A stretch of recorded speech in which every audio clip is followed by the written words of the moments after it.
काही सगळे नेते एका व्यासपीठावरती पाहायला मिळत आहेत, मोठी पोस्टरबाजी झालेली आहे, काय सांगणार तुम्ही? आणि याचा पाठपुरावा पुन्हा एकदा बारामती सारखंच केलंय त्यांनी. तुमचं बोर्डवर नाव नाही पण असं व्यवस्था आहे, हा काय प्रकार आहे? याचं उत्तर तुम्हाला विक्रम कुमारांना विचारायला लागेल. 2015चा जो महाराष्ट्र सरकार आणि भारत सरकारचा प्रोटोकॉल आहे तो फॉलो करावा अशी एक हा देश संविधानाने चालतो आणि प्रोटोकॉलच्या 2015च्या GRनी अजून तरी हा देश GRनी चालतो.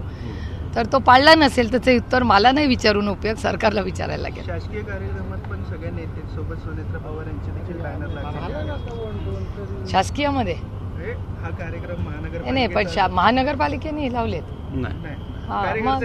कार्यकर्त्यांचा उत्साह असतो, ही लोकशाही आहे, तुमचाही लावू शकेल, त्याच्यात काय प्रॉब्लेम? कोण मला कसं माहिती असेल? काल तुमची उमेदवारी अधिकृत साहेबांनी जाहीर केली, काय सांगाल?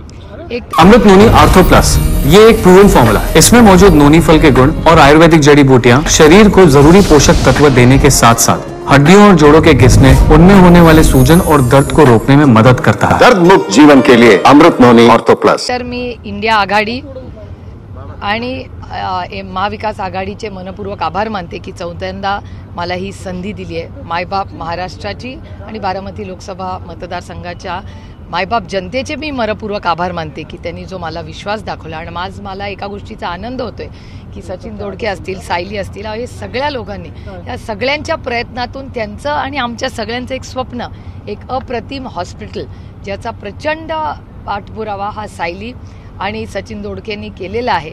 आणि त्यांचं हे स्वप्न मायबाप जनतेची सेवा करण्याचं स्वप्न, एक आरोग्याचं मंदिर इथे जे उभं होतं आहे त्याचा आम्हाला मनापासून आनंद आहे. आणि मी सचिन आणि सायलीचे मनपूर्वक आभार मानते कारण का त्या दोघांनी प्रचंड ह्याच्यासाठी फॉलोअप केलं. हॉस्पिटलचं स्वागतच येत आहे, पण मुद्दा असा आहे पालिका पहिल्यांदा कर्ज हमी देते 350 कोटीची एका खासगी. मी ह्याच्याबद्दल विक्रम कुमारांचीही बोलले होते कारण का मला असं वाटतं की सरकारने कधीच कुठल्याही प्रायव्हेट ॲक्टिव्हिटीसाठी हमी देऊ नये या मताची मी आहे.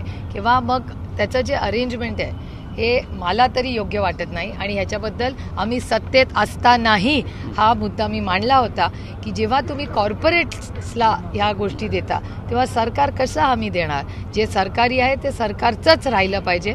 आणि कॉर्पोरेट्सला ही मदत कशाला? म्हणजे 10 लाख कोटी रुपये माफ केले, हे कोणी केले? तर केंद्र सरकारने उद्योजकांचे 10 लाख कोटी माफ केले. हे मी म्हणत नाही आहे, हे ऑफिशियली रिप्लाय आहे पार्लमेंटवर.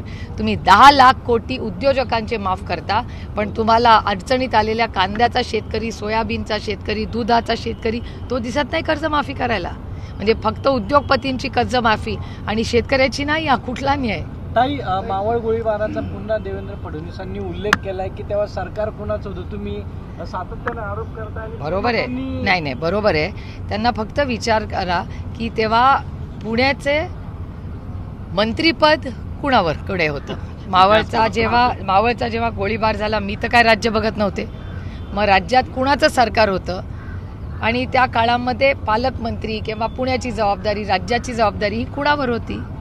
देवेंद्र फडणवीसने विकसित भारतामध्ये 1 तासाचा लेक्चर घेतलं आणि प्रत्येक लाईन ही इंडिया नंबर 1 आहे असं दाखवण्याचा प्रयत्न केला. त्यांनी प्रेझेंटेशन नंतर तुमचं सरकार अपयशी होतं असं त्यांचं म्हणणं आहे. लोकशाही आहे, त्यांना बोलायचा अधिकार आहे.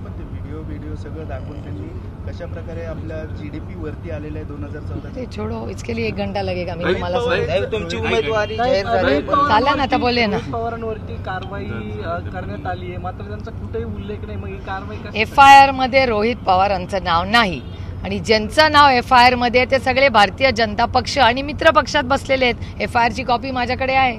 त्याच्यामुळे सुडाचं राजकारण आहे आणि काय.